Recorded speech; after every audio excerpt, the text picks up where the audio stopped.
karena dia ada dendam pribadi kepada terpidana yang sekarang ditangkap itu, yang dinyatakan tumbal itu.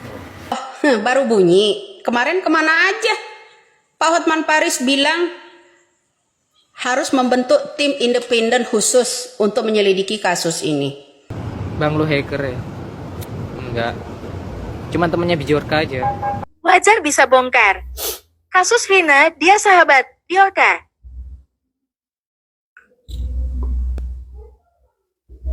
Bang, lu hacker ya? Enggak. Cuman temennya Bijorka aja. Biorka itu lebih tua dari saya. Yes. Jadi Bang Oto, bahkan Om Tony sendiri pun bisa berisiko.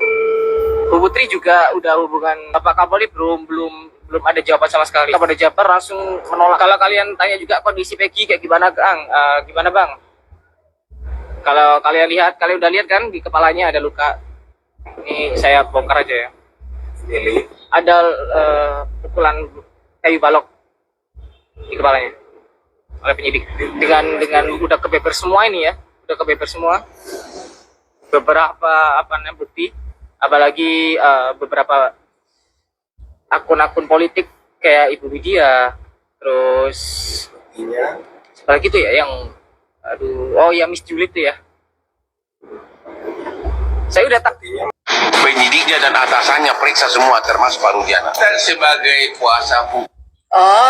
Baru bunyi. Kemarin kemana aja? Pak Hotman Paris bilang harus membentuk tim independen khusus untuk menyelidiki kasus ini, ya kan? Kemudian termasuk Bapak Rudiana, lu kemana aja kemarin? Gua udah keluar.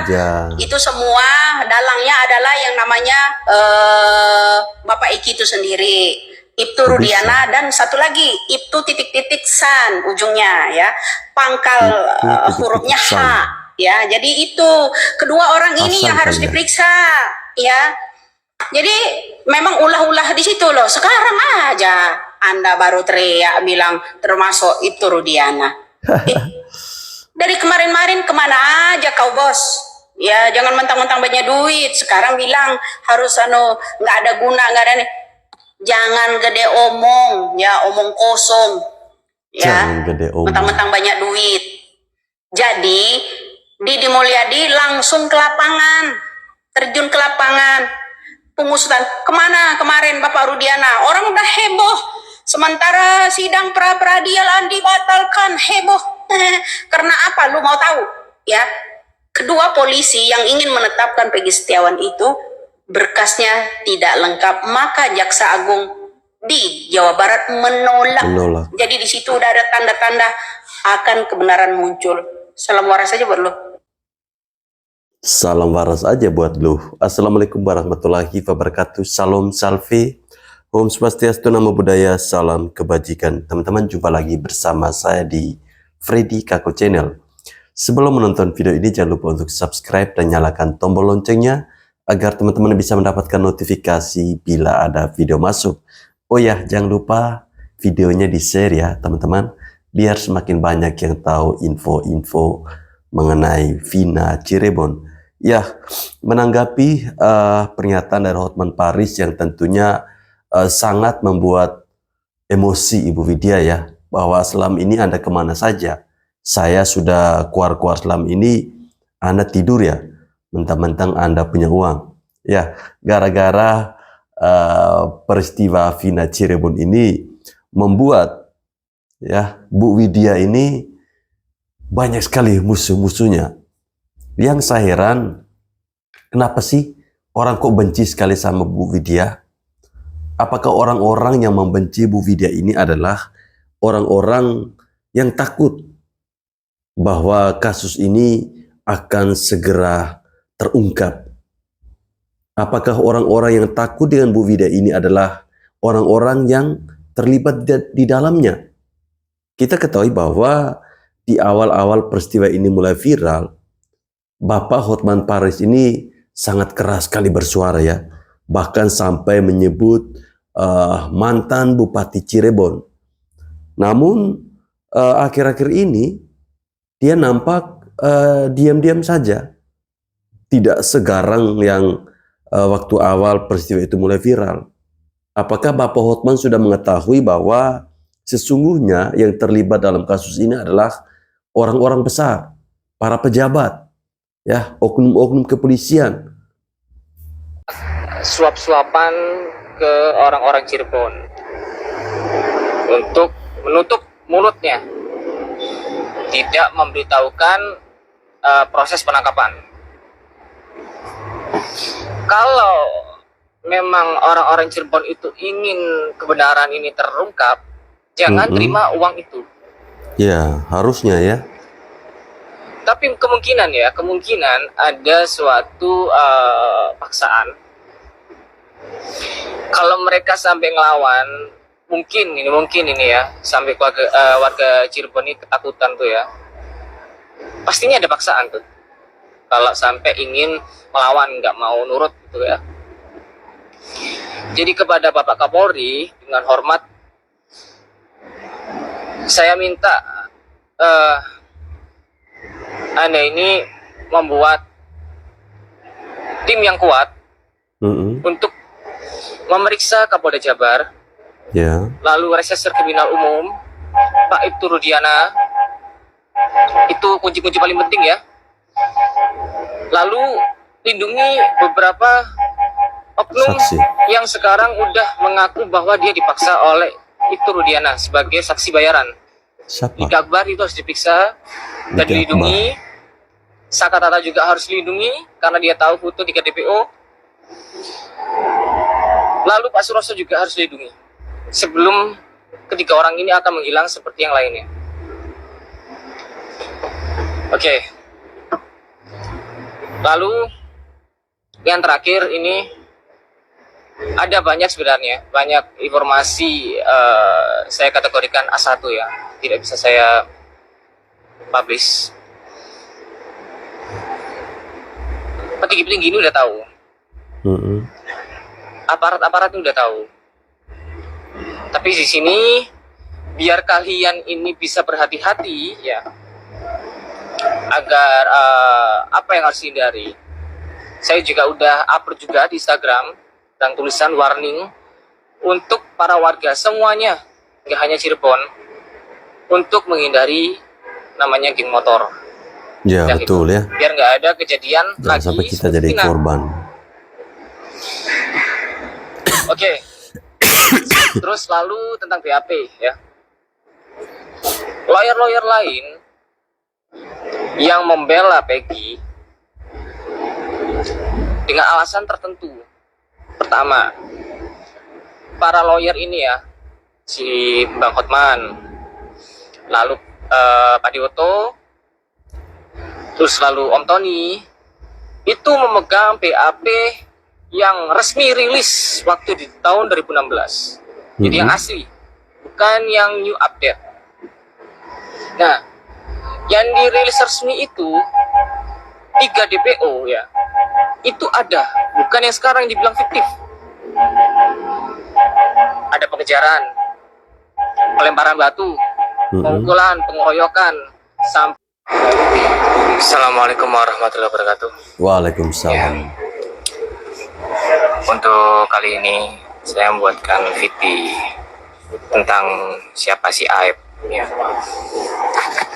Pertama-tama itu kenapa saya nggak gubris si Aib ya, karena saya menunggu itikat baiknya untuk menarik pernyataannya dia sebagai saksi ya kan.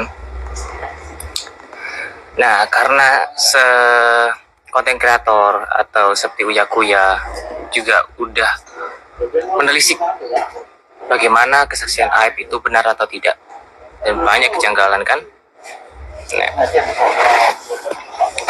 kali ini saya ingin bahas siapa Aib itu, kenapa Aib bisa tahu semua, apakah benar yang diketahui itu sesuai dengan penglihatan dia. Oke. Yang pertama, Aib, setelah saya lacak ya, setelah saya analisa, dia itu ternyata peliharaan dari buzzer. Maksudnya? Dari buzzer. Lalu, kenapa dia menunjuk kepada terpidana yang sekarang menjadi tumbal ya, karena dia ada dendam pribadi kepada terpidana yang sekarang ditangkap itu, yang dinyatakan tumbal itu. Terus dendam pribadinya apa? Maksudnya apa? Sampai seyakin itu bahwa tumbal-tumbal itu melakukan pembunuhan itu. Aep sebenarnya tidak ikut dengan kejadian di pembunuhan itu. Gitu ya. Dia memanfaatkan kesempatan ini untuk balas dendam karena dia pernah digerebek saat melakukan mesum. Itu, melakukan mesum. Pantasan ya. Di tempat pencucian mobilnya dia. Gitu ya. Jadi saya saya nunggu si Aep untuk itikat baik ya, itikat baik menarik pernyataannya bahwa dia itu berbohong, tapi tidak kunjung dilakukan. Video ini akhirnya saya buat. Gitu.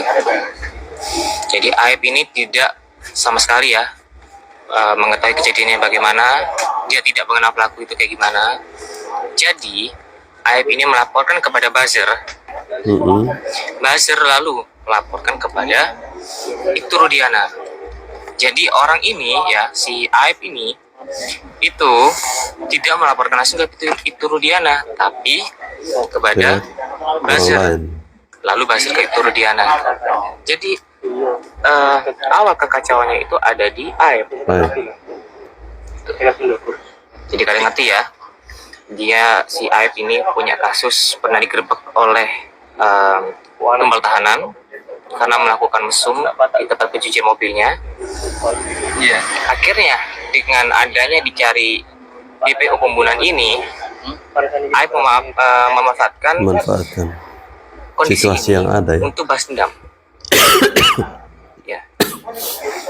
Lalu siapa si Mel? Apa yang dia takutkan? Mel bisa tahu semua, yang jelas dia pasti pernah ikut geng motor. pastinya. Coba tanya aja ke Mel. Coba pihak polisi tangkap si Mel sama Aep. Gitu ya. Mel pernah melakukan apa? Kalau si Aep tadi sudah saya jelaskan ya. Dia melakukan mesum, akhirnya menuduh para terpidana yang pernah menggerebek dia. Kalau Mel, coba tanyakan, dia ingat nggak dengan Akang Suherman? Siapa Akang Suherman? Akang Suherman adalah ketua Monreker yang paling disegani waktu itu. Tuh. Dan jadi para polisi jangan sampai ketipu daya dengan dia ya, seolah-olah dia bersaksi. Saya bisa menilai dia ingin cuci tangan. Gitu. Coba diselidiki si Aep sama Mel. Itu saja. Untuk selengkapnya nanti saya jelaskan lagi. Paling tidak ini harus ada tindakan dulu kepada si Aep sama Mel. Karena Aep menghilang begitu saja, ya kan? Jadi kalian udah puas ya, siapa si Aep, siapa si Mel, dan selengkapnya nanti biarkan si pihak polisi yang akan mengungkapnya. Gitu. Sekian, terima kasih.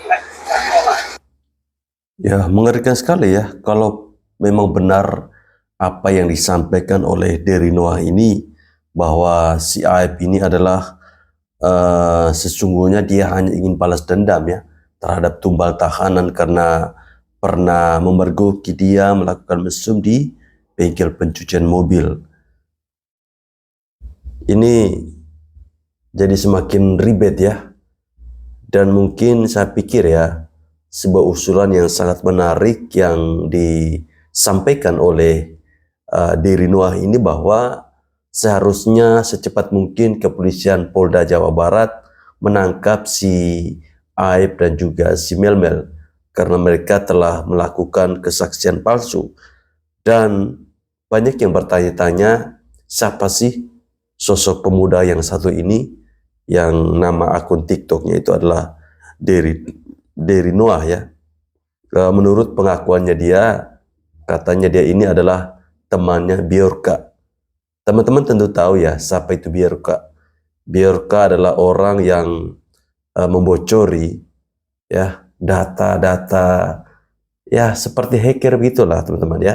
Ya teman-teman, saya kira sampai di sini video saya. Silakan teman-teman meninggalkan pesan di kolom komentar tanggapan atas pernyataan dari Ibu Widya dan juga Derry Noah yang sudah saya tunjukkan kepada teman-teman semua. Terima kasih telah menonton video ini. Salam Baras.